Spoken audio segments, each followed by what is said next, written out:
What's up everybody, it's Dwayne, back in for another video, back in for another reaction, and today we're going to do something a little bit different.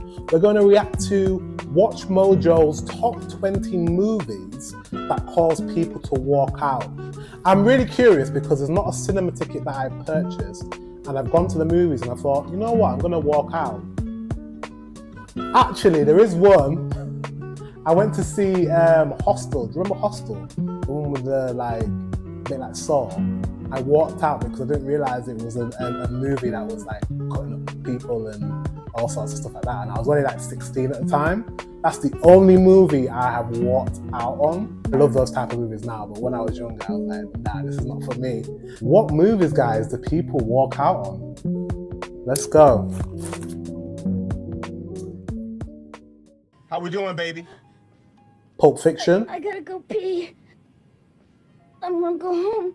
Welcome to Watch Mojo, and today we're counting down our picks for the top 20 movies that caused people to walk out. Covering fire! For this list, we're looking at movies that audiences just couldn't sit through, no matter how much they spent on the ticket. It can be because of the content or quality of the film. Which of these films had you sprinting for the exit? Let us know in the comments. Number 20, Caligula. If they were good. It's going to be interesting to see how many of these movies that I've actually seen. I've never heard of Caligula, and I wasn't alive in 1979. I'm a lot younger than that. Let's go. Then how could their beloved emperor find them guilty? Do the words erotic historical drama get you excited? No? Unfortunately for this film, its strange concept was not the only thing it had working against it. They were appalled. I do hope so. In spite of featuring performances from Malcolm McDowell, Helen Mirren, and Peter O'Toole, Helen Mirren, a part for which he was praised, the film was heavily criticized for its violence and for featuring unsimulated sex throughout. If you're wondering who specifically walked out of this one, the answer is Roger Ebert himself, who described the film as, quote, sickening, utterly worthless. Caligula is sickening, utterly worthless, shameful trash. That's cold. If it is not the worst film I have ever seen, that makes it all the more shameful. People with talent allowed themselves to participate in this travesty. Disgusted and unspeakably depressed, I walked out of the film. Disgusted and unspeakably depressed. Wow, that's deep. He really did not like that movie. So they walked out of the film after 2 hours of it, 170 minutes. Yeah, he stayed for 2 hours. That's a long time to stay. He didn't hate it that much. That was on Saturday night. The line of hundreds of people stretched down Lincoln Avenue, waiting to pay $7.50 a piece to become eyewitnesses to shame. $7.50 is very cheap in today's money for a cinema ticket. But back then, I reckon it was quite expensive. Shameful trash. Although considered a cult classic by some, the film is still divisive to this day. I want to see it now. Hate me, so long as they fear me. Number 19, Fight Club. The first rule of Fight Club is, you do not talk about Fight Club. The second rule of Fight Club is, you do not talk about Fight Club. If Fight Club is anything, it's provocative. It bizarrely manages to strike a balance between pavement-level grounded and borderline absurd, all while deftly telling the story of a man who's been pushed over the edge of societal norms to... I've always wanted to watch Fight Club because it's quite a cult classic. Yeah, I'd love to watch Fight Club. Break with reality. What are we doing tonight? Tonight? We make soap. A movie like that's pretty weird, and needless to say, not everyone got it. As if that wasn't bizarre enough, the scenes of raw, animalistic violence and something about getting covered in human fat were enough to push people over the edge. Fight Club's awesome. It's just not for everyone. Things you own end up owning you. Number 18, The Revenant. Leo worked hard for his Oscar. I haven't seen any movies. I need to watch all these movies, guys. Maybe I can watch these movies with you guys. Write in the comment section. Let me know in the comment section if you'd want me to react to these movies, maybe on like Patreon or something, or somewhere. I'll get you somewhere you guys can watch the movies with me. because YouTube won't let me watch movies online. But Patreon will. And if I put it, we'll sort it out. Don't worry. We're going to sort this out because I've not seen any movies. And Alejandro G. Iñárritu is a genius, but The Revenant is pretty much just 2.5 hours of a guy trying not to die. It's a harrowing journey that explores the limits of a man and how far he'll go to not only survive, but also to take revenge. It has a couple of scenes that are hard to watch, but the real kicker is the bear attack scene, which, like the rest of the film, strives for realism in the most gut-wrenching fashion possible. For some, watching a bear rip into Leonardo DiCaprio was just too much.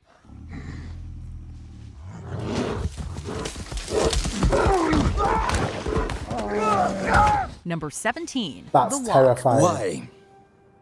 That is the question people ask me most. In 1974, Philippe Petit performed the daring feat of walking on a high wire between the two towers of the World Trade Center. The 2015 film The Walk tried to capture this feat, and to do so, shot the film in IMAX 3D. All right, you get him.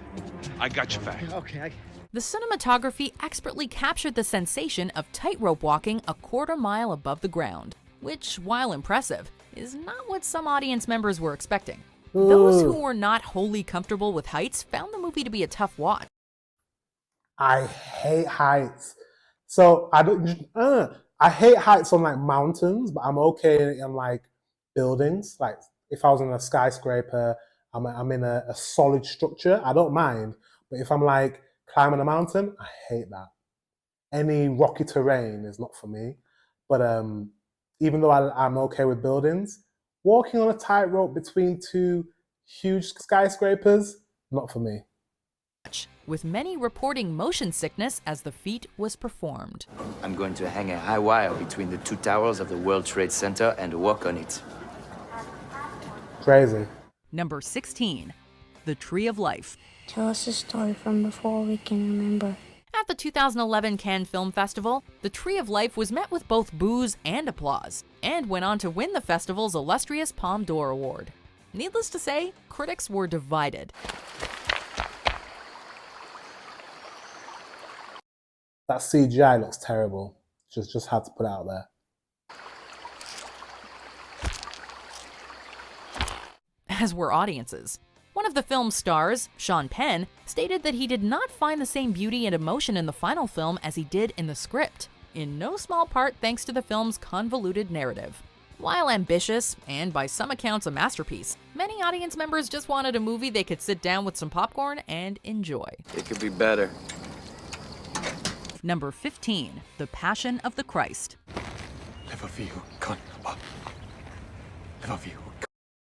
I think I've seen Passion of Christ. I think it was controversial for Christians for whatever reason. I can't remember why. I think people didn't like it. They felt offended by it. Not sure. Let's see.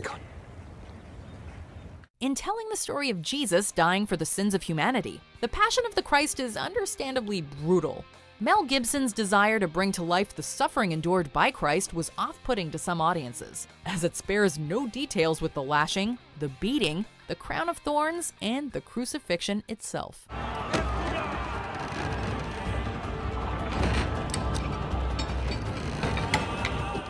One woman actually experienced a fatal heart attack while watching the climactic scene of the film.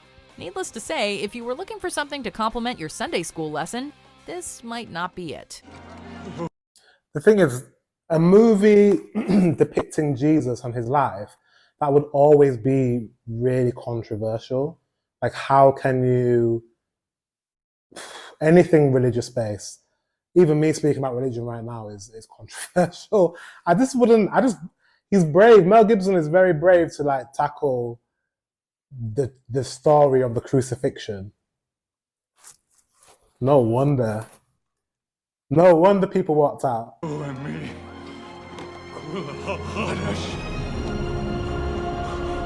Number 14. A Clockwork Orange. For now it was lovely music that came to my aid. Back in 1971, audiences audiences were not ready for I've the not seen maniacal any brand of of these ultra-violence movies. that Alex and his droogs offered up in Stanley Kubrick's A Clockwork Orange. If it wasn't the savage beating, the vicious fights or assaults, audiences were severely put off by the stylization that some critics might argue glamorizes such violence.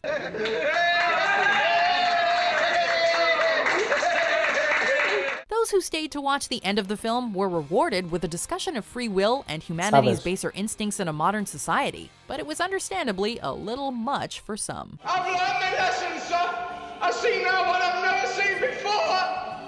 I'm cured. Praise God. Number 13, Pink Flamingos. I'm the filthiest person alive. That's who I am. John Waters created Pink Flamingos as his Why do I feel like I've seen that character, the guy with the guy or the they, the them, or the person with the blonde wig? Why do I feel like I've seen them before?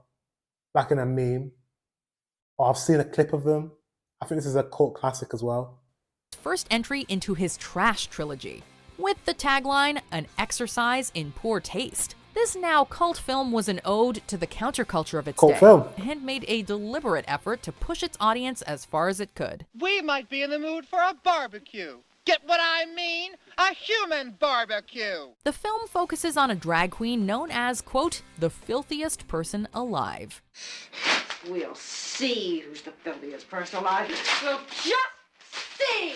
If the nudity and profanity wasn't enough to throw an audience's day off, those who stayed to the end got to see the main character eating, well, you'll actually have Looking at the era, I don't know, I can't remember if she said it was in the 1970s, a drag queen being really kind of weird and out there, it's not going to land very well. It's not going to land well in that era. This isn't 2023, where drag queens are everywhere. to see that for yourself. Filth are my politics. Filth is my life. Number 12, Swiss Army Man. This is you. Oh, that's a Danny Radcliffe. It's your body. The response to Swiss Army Man at the 2016 Sundance Film Festival was sort of a two-part process. At first, screenings of the surrealist comedy had to turn audiences away from packed viewing rooms. That is, until the film actually started. Then, it became more of a challenge to keep audiences in their seats, as many decided that a film starring Daniel Radcliffe of Harry Potter fame as a farting corpse was just too much for them to handle. To be fair, Do you know what? I feel like Daniel Radcliffe was like, you know what? Like, I need for people to disassociate me from Harry Potter. Like, how many movies did he do? 5? I don't know, 4 or 5 or whatever movies. He's probably like, man, I need to do something the furthest away from a high school wizard.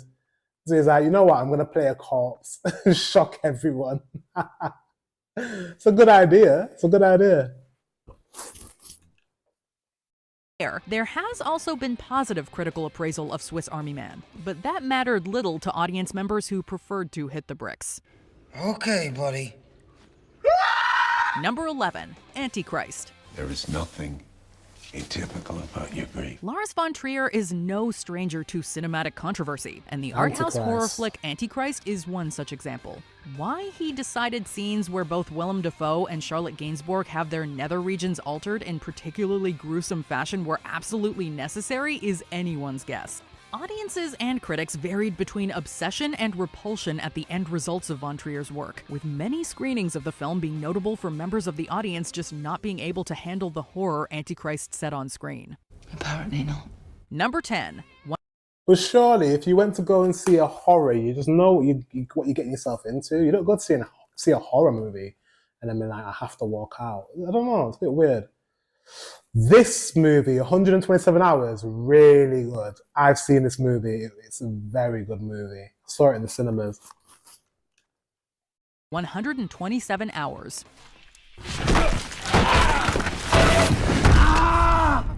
127 Hours was a biopic from Oscar-winning director Danny Boyle about canyoneer Aaron Ralston, who became headline news for a harrowing situation that left him trapped for days between a rock and a hard place. The film came to a head during a pivotal scene where Ralston, played by James Franco, is forced to amputate his arm in order to free himself from a huge boulder. This rock Yeah, is it's waiting grim. for me my entire life. The scene is extremely graphic and sent many audience members into a panic, with some theaters reporting vomiting and fainting. This is something you might expect from a horror film, but maybe not so much from a film that was marketed as, quote, a triumphant true story. You have a phone? Yes, but no signal. You should stop and rest. Number 9. Raw, the French-Belgian... Bruh, the fact that it's a true story is crazy, man, because he amputated his own arm. Do you know what the mentality you need to have to amputate your own arm? That is wild. Every fiber of your being would try and stop you from doing that. So yeah, the story for me was like, wow, it was a really good movie. At last, a movie I've seen.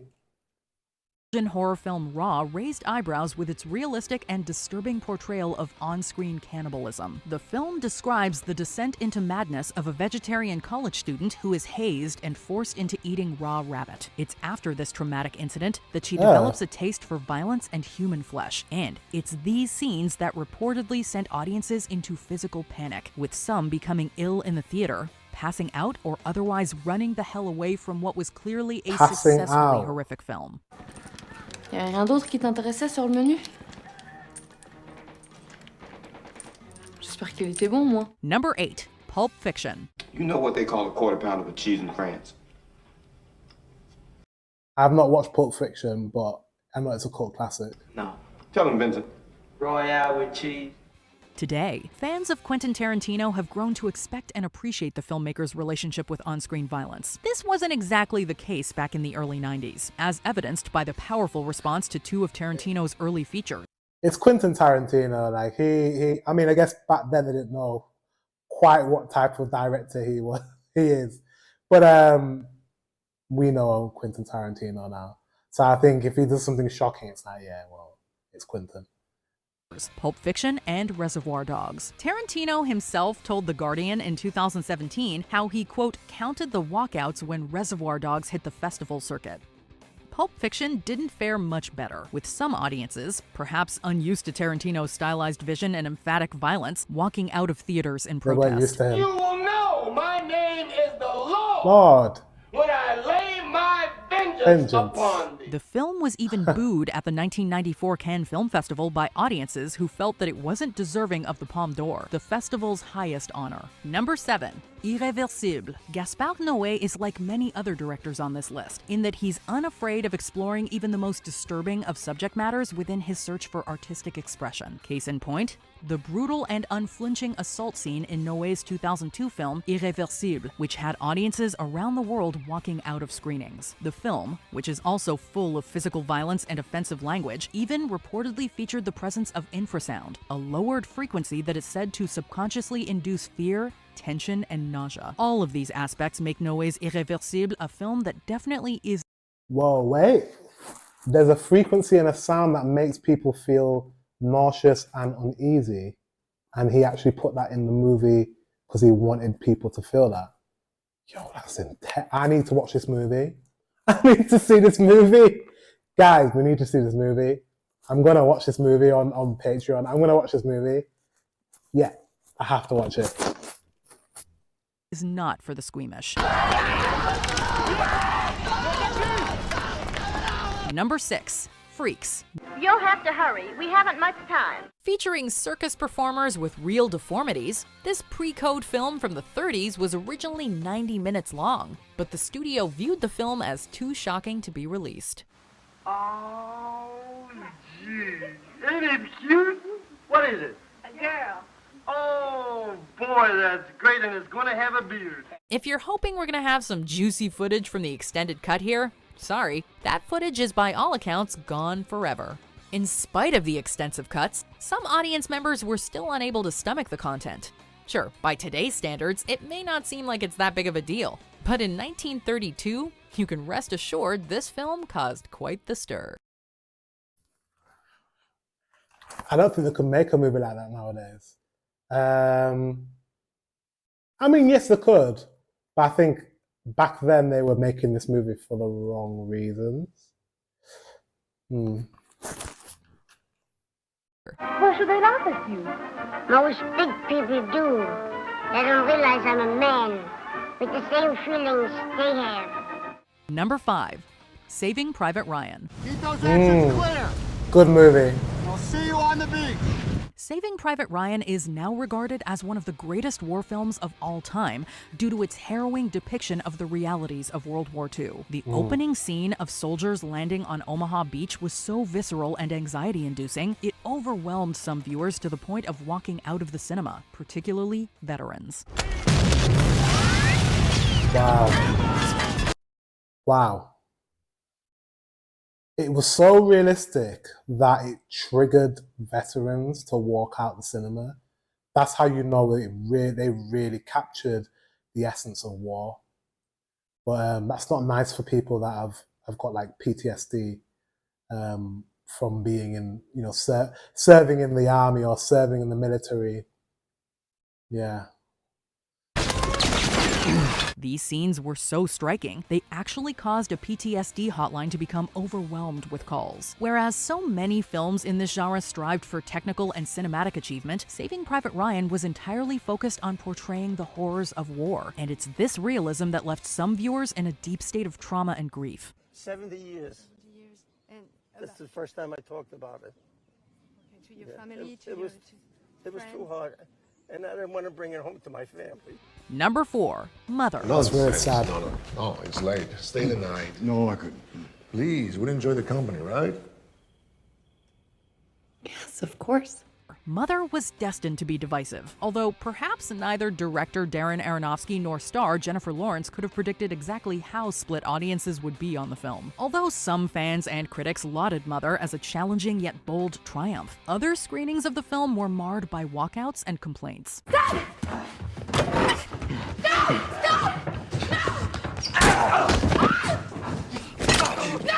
Some audience members even went so far as to Ooh, that looks... Yeah, I'm gonna have to watch that as well. demand refunds for their unpleasant experience, a move which perhaps Demand mirrors refunds. Aronofsky's desire to provoke better than any actual scene in the finished product. Do you hear that? That is the sound of life. That is the sound of humanity. Number 3, Cloverfield. Still filming? Yeah. People are gonna want to. I'm waiting for the... Wait, hold up. Sorry. I've seen Cloverfield and I really enjoyed it. And they left it at the end where it was going to continue. Has the second one come out yet? Has there been a sequel to Cloverfield? Let me know in the comment section below. No. How it all went down. There are many different reasons why people walk out of movies, some of which have absolutely nothing to do with the film's content. Take Cloverfield, for example, a throwback to old-school monster movies with a very modern twist. The found footage shooting style. I don't know, something else. Also terrible. Many audience members were actually enjoying Cloverfield during its big-time box office opening back in 2008, but still found themselves searching for the door before the film's destructive climax. This was due to the often shaky and jarring camera work that comes part and parcel with the found footage style, an approach that left many moviegoers physically ill and Feel a bit nauseous. sick. Is this thing on? Look out! Babe, it's on my camera. I don't know if it's the on button or the zoom button. Number 2, the That's what freaked me out as well because it's the same day as my birthday when it was filmed. Blair Witch Project. This is a very long Blair day. Witch. Again. Cam. Very long day. The Blair Witch Project had the perfect amount of parameters to make it successful. First off, the film's viral marketing gave it a massive groundswell of hype before it even hit screens in 1999. Once audiences did catch a glimpse of the Blair Witch Project, however, it made national news again. This time for reports of audiences walking out of the theater or becoming physically ill. Oh my God, what the f*** is that? Dude, what the f*** is that? Many audiences weren't used to the found footage style of filmmaking back in the late 90s, or the dizzying effect it can have, not to mention the fact that many fans were also scared witless by the film's overall execution. So call this one a win-win. That's your motivation! Please stop. Before we continue, be sure to subscribe to our channel and ring the bell to get notified about our latest videos. You have the option to be notified for occasional videos or all of them. If you're on your phone, make sure you go into your settings and it? switch on Oh, no. notifications. One more. Number 1, The Exorcist. How long are you planning to stay in Reagan? I should laugh, but The Exorcist, because I I've not seen The Exorcist, but I've seen Scary Movie. So my reference to the girl in the bed and the priest is Scary Movie. So I don't know if I could watch The Exorcist and be scared. Until she rots and lies stinking in the earth. But I can imagine in 1973, this was terrifying. We come now to the granddaddy of them all, the massive horror hit that sent audiences screaming and into a panic back in 1973. Audiences around the world cried, fainted, screamed, and ran out of theaters that were screening director William Friedkin's satanic classic, with some proclaiming the film to just be pure evil. Sorry. I shut off.